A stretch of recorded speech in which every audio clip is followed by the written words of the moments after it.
Bienvenidos a manualparapadres.com. En este vídeo se hace una introducción al cuadro denominado lupus eritematoso sistémico en la infancia. Este cuadro consiste en una enfermedad inflamatoria crónica, es decir, una enfermedad en la que se produce inflamación de determinados tejidos de forma prolongada en el tiempo, lo cual producirá afectación de distintos órganos o sistemas. Esta enfermedad se origina normalmente en el propio sistema inmune, el sistema inmunológico del propio niño, que produce una serie de productos inmunitarios denominados inmunocomplejos que pueden afectar a estos tejidos u órganos normalmente en forma de depósitos, es decir, se depositan en dichos órganos produciendo la afectación. Normalmente suele verse el inicio en las 2 primeras décadas de la vida y suele tener un predominio en el sexo femenino, es decir, afecta más a niñas, adolescentes y mujeres. Además, suele haber asociación familiar de los casos. Existen infinidad de síntomas que pueden presentarse con esta enfermedad. Aquellos que son muy frecuentes, es decir, que se presentan en casi la totalidad de los casos, son los siguientes. Lo primero es que es una enfermedad crónica, pero que puede tener además episodios en los que se producen exacerbaciones, aumentos de algunos de los síntomas referidos. Entre los síntomas muy frecuentes presentes en casi todos los casos se encuentran el malestar general, la falta de apetito y una pérdida de peso, que además puede producir un retraso en el crecimiento del niño o de la niña afectada. Suele haber episodios de fiebre, además suelen aparecer manchas en la piel, como se han visto en las fotos anteriores. Y típicamente existen afectación de músculos y articulaciones, normalmente en forma de mialgias, que son cuadros de episodios de dolor, o de artritis, es decir, inflamación de diversas articulaciones.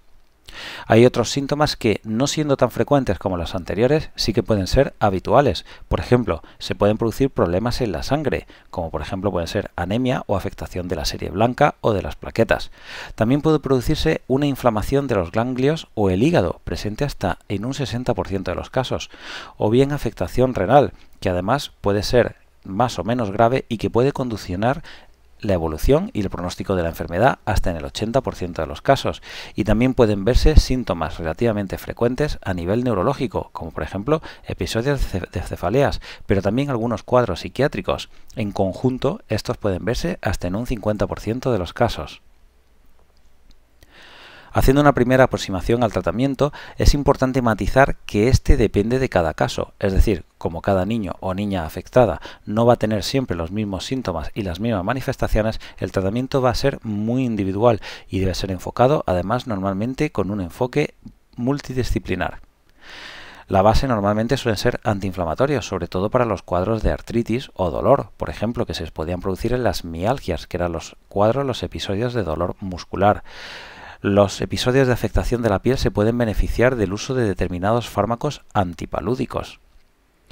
Y en cuanto a la base del tratamiento, normalmente esta suele ser los corticoides, que se suelen utilizar o bien solos o bien asociados a inmunosupresores. En los casos más graves pueden ser requeridos otros tratamientos un poquito más complejos, más severos, como pueden ser el denominado plasmaféresis. En cuanto al pronóstico, hay que decir que este normalmente ha ido mejorando en los últimos años y mejora con un tratamiento y unos cuidados adecuados de los niños que puedan estar afectados, aunque es verdad que la mortalidad de los niños que tienen diagnosticado el lupus eritematoso sistémico es de 3 a 5 veces mayor que la población normal, aunque también es cierto, ahí hay que destacar este dato, que la supervivencia de un caso diagnosticado de esta patología es mayor del 90% a los 5 y a los 10 años. Y hasta aquí una ligera introducción al tema del lupus eritematoso sistémico en la infancia. Muchas gracias por consultar a manualparapadres.com.